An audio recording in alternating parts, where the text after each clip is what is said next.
You ever wake up in the morning, check the news, and just go, what the f? Maui evacuations.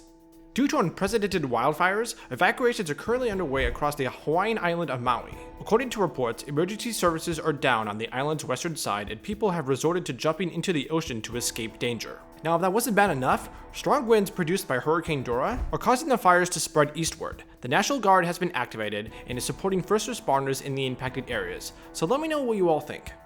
With an island that's only 40 miles across, how much damage can we expect before the fire is extinguished?